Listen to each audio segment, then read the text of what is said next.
आपल्या समेत अजून काही मराठा बांधव आहेत। दादा काय सांगाल, हे आरक्षणाची लढाई आता अंतिम टप्प्यात आहे, काय सांगाल?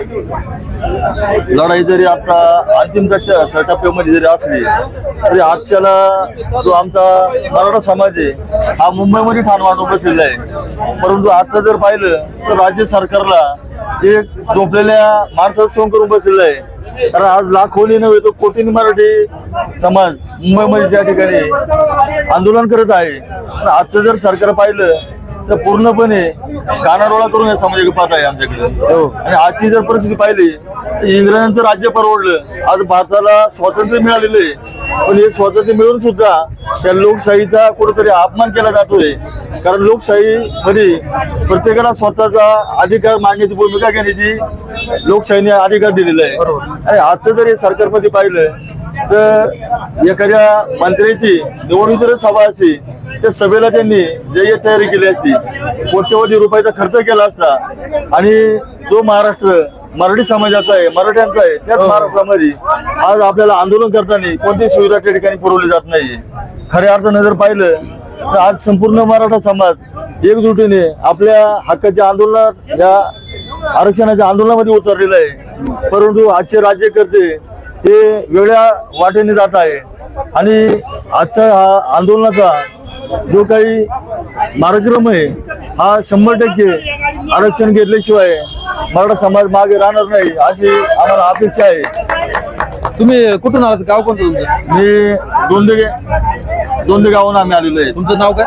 मी चंद्रकांत संभाजीराव बारणे। साधारणतः किती घरांमधून तुम्ही भाजी भाकरी आणलेली मुंबईला? आमच्या दोंदे गावात कमीत कमी 4,500 ते 5,000 लोकसंख्येचं गाव आहे आणि 700 ते 800 कुटुंबातलं भाजी भाकरी, त्याचप्रमाणे पाण्याच्या कमीत कमी आम्ही 2,500 ते 3,000 पाण्याच्या बॉटल आणलेले आहेत। अरे वा!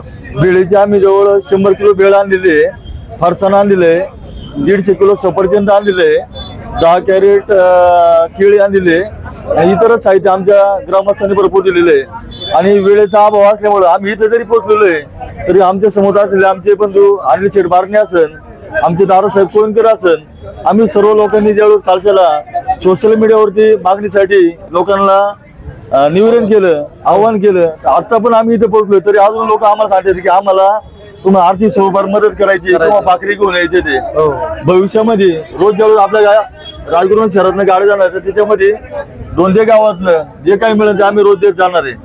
बरोबर। आपल्या समेत ज्येष्ठ बांधव आहेत, त्यांना एक काल मुंबईला गेल्यानंतर एक भयंकर अनुभव आलाय। दादा काय अनुभव होता, कधी गेलते मुंबईला? मी परवा दिवशी मुंबईला गेलो 28 तारखेला। तिथं अनुभव असा आला की ज्यावेळेस तिथं आहे ना आम्हाला संडास बिंडास पाण्या बिण्याची सोय झाली, त्यांनी कालला 4 ते 5 10 त्यांनी ते संडासचे हे लावले, पण तिथं पाण्याची सोय नाही। पाण्याची सोय नाही म्हणजे एक जण बाटली घेऊन संडासला गेले, परत दुसऱ्या संडासला जायचा हा प्रॉब्लेम झाला। त्याच्यातून एक असंच त्याला संडास न झाल्यामुळे त्याच्या पोटामध्ये गोळा तयार झाला आणि त्याच्या हाताच्या पायांची आकडी तयार झाली। तिथं त्याला सलाईन 15 मिनिटांमध्ये त्याला सलाईन भरले, त्याला फक्त 15 मिनिटांमध्ये। डॉक्टरांची सोय नाही, त्याचे परत हातापायांची आकडे झाली, त्याचे पाय आम्ही वर केले। त्यानंतर डॉक्टरांना तिथं फोन करा सांगितलं, तिथं हवालदार होते, त्यांना म्हटलं साहेब तुम्ही फोन करा, यांना हॉस्पिटलला द्या। त्यांनी हा फोन करतो म्हणून त्या पोलिसांनी फोन करायला गेला, तो पोलीस परत आलाच नाही। अशी परिस्थिती आता सध्या मुंबईमध्ये। मी रात्री मला पोटाचा प्रॉब्लेम, मी 2 दिवस झाले संडासलाच गेलोय, मी घरीच तर खेळला परत संडासला आले। 2 दिवस झाले माझ्या पोटामध्ये सुद्धा गोळा तयार झाला होता। तर आता मी फ्रेश झालो, नंतर इकडे आलो, म्हणजे भाकरी बिकरी गोळा करायची इकडे आलो आणि हा प्रॉब्लेम येत। मुंबईमध्ये पाण्याची खूप अडचण आहेत, संडासला सुद्धा पाणी नाही, प्यायला सुद्धा पाणी नाही। फक्त 2 वडापाव खाल्ले, त्याच्यावर 2 दिवस काढलेत।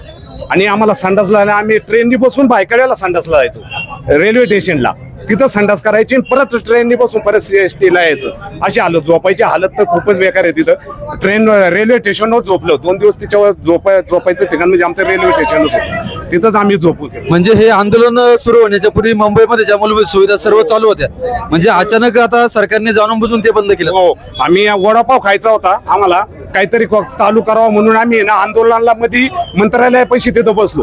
तिथं मंत्रालयापाशी बसल्यानंतर पोलीस लोक आले, आम्हाला उठवायला लागले, तर बरेच आंदोलक गोळा झाले, आम्ही सर्वजण तिथं गोळा झालो। त्यानंतर पोलिसांनी आंतरवालीचे सरपंचांना बोलवलं, आणि काही प्रकार वाढू नये म्हणून त्यांनी सांगितलं तुम्हाला दादांनी आदेश दिलेला आहे तुम्ही तिथं काही बसू नका. त्यानंतर त्यांनी आम्हाला शांत केलं. मग आम्ही गेट ऑफ इंडिया साईडला तिथं सुद्धा ट्रॉफी तिथं सुद्धा वडापाव खायला काही भेटत नव्हतं. बरोबर आहे. आता सर्वांना माहिती आहे सरकारने तर कोंडी केलीच आहे. येणाऱ्या काळामध्ये लवकर जर अंमलबजावणी नाही केली अशाच प्रकारची जर सरकारने कोंडी करण्याचा प्रयत्न केला तर मराठा बांधव काय भूमिका घेईल? उद्रेक होईल तिथं, खूपच उद्रेक होईल. परिस्थितीच तशी आहे, हलक्याच्या बाहेरची परिस्थिती. तुम्ही स्वतः आता जाणार आहे पहा तिथली परिस्थिती. आता त्यांनी काय सोय केलं काही माहित नाही. रात्री मला 2 वाजता माझ्या मेवण्याने मला खेळला आणून सोडलं. माझी परिस्थिती तशीच होती. कारण मला आहे ना 2 दिवस संडासला काय करा आपले संस्कार असे कुठे जायचं आहे कुठे संडासला बसत नाही. त्या संडासमध्ये जागाच नव्हती. इतकी परिस्थिती, पाणीच नाही, इतकी परिस्थिती लय वाईट कंडिशन आहे तिथे. काही मराठा बांधव आहेत. दादा तुमचं नाव सांगा. निवृत्ती नायकर आहे. काय सांगाल? अनेक वर्षापासून हा आरक्षणाचा लढा आहे. मराठ्यांना अनेक अडचणी निर्माण झाल्यात, शिक्षणामध्ये असो नोकरीमध्ये असो. काय सांगाल तुम्ही? काय काही अडचणी निर्माण झाल्या तुम्हाला आतापर्यंत तुमच्या मुलांसाठी? वास्तविक पाहता मराठ्यांवर खूप मोठा अन्याय होत आहे. सरकारने याच्यावर खरोखर विचार करण्याची गरज आहे. आज माझ्या मराठी बांधवांना अनेक ठिकाणी ऍडमिशन घेण्यासाठी अडचण येते.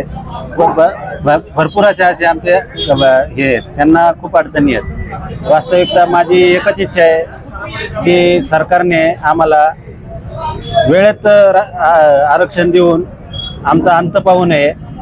जर सरकारने आमचा अंत पाहिला तर त्या सरकारसाठी खूप अवघड जाणार आहे. हा शेवटच्या टप्प्यातला लढा आहे. तरी पण हे जाणून बुजून आम्हाला त्रास देत आहेत. हा शेवटचा अंतिम लढा आहे. आज विचार केला तर बरेचसे आमचे बांधव मुंबईला गेलेले आहेत. त्यांनाही तिकडं खूप त्रास झालेला आहे. दुसरी गोष्ट आज आम्ही त्यांच्या खाण्यापिण्याची व्यवस्था करतोय. आम्ही किती 4, 5, 8 दिवस वाट बघू. त्यानंतर आम्ही निश्चितच आमच्या घरातील सर्व लहान मुलासकट आणि आया बहिणींसकट आम्ही मुंबईला जाण्याचा विचार करत आहोत. आणि त्याच वेळेस आमच्या गाया बैल म्हशी हे जे काही जनावर आहे ती इथं ठेवून त्यांचं कोणी संगोपन करणार नाहीये. मग त्यांचं संगोपन करण्यासाठी आम्हाला त्यांनाही संगतीत घेऊन जावं लागणार आहे. मग वेळ पडल्यास आम्ही तिथं रस्त्यावर ठाण मांडून रस्त्यावरच जनावरांचं हे करू. मग त्यावेळेस सरकारने आम्हाला तिथं हे केलं नाही, अडचण आली नाही पाहिजे. मग आमची जनावर आम्ही वाऱ्यावर सोडू शकत नाही. मग आम्ही आमच्या बहिणी सकट गेल्याच्या नंतर त्यावेळेस आम्हाला तिथं आमची जनावरं पण महत्वाची. आमचा उदरनिर्वाह त्यांच्यावरच आहे. शेतकऱ्याचा दुसरा जर हे जर असेल तर गाई बैल म्हैस दूध आणि याच्यावरच आमचा उदरनिर्वाह होत असतो. त्यामुळे आमचा अंत पाहू नये सरकारने आणि वेळेतच आम्हाला आरक्षण देऊन आम्हाला मोकळं करावं. बरोबर आहे. पण असं कळतंय की काल परवा वाशी या ठिकाणी ज्या मोठ्या गाड्या आहेत त्यांना बंदी केली आहे. खास करून मराठा समाजाच्या गाड्या जातात तिकडे. समजा सरकारने जर असं केलं तर गाड्या वगैरे बंद केल्या तर मग याच्याकडे काय पर्याय? निश्चितच काल आमची एक गाडी गेली होती जेवणाचा डबे घेऊन. ती पण आमची गाडी अडवली होती, नंतर सोडली. पण आम्ही आता उद्या पण पुन्हा गाडी घेऊन जाणार आहे. आमच्या उद्याचाही भाकरी वगैरे घेऊन जाण्याचा निर्धार आहे. म्हणजे ती गाडी पुढे सोडली की गाडी सोडली, गाडी जाऊन माणूस आमचा रिटर्न आला, तीच गाडी आम्ही आता पुन्हा घेऊन जाणार आहे. कारण आमचा निर्धार आहे किती दिवस हे चालेल तेवढे दिवस आम्ही त्यांना कमान गावातून डबे द्यायची व्यवस्था. साधारणतः तुमच्या कमान गावातून किती घरांमधून ही भाजी भाकरी आणलेली मराठा? साधारणतः आमचं हे 400 उमरा असलेलं गाव आहे. त्या गावातून आम्ही कमीत कमी प्रत्येक घरातून 4-5 भाकरी ज्याच्या त्याच्या मनाने स्वइच्छेने कोण काय देते काय काय करते, कोण बिस्किट देते, कोण पाणी देते, असं आम्ही इथून घेऊन गेलेलो आहे. त्यामुळे काल एक गाडी घेऊन गेलो, उद्या पण आमची एक गाडी घेऊन जाण्याचा निर्धार आहे.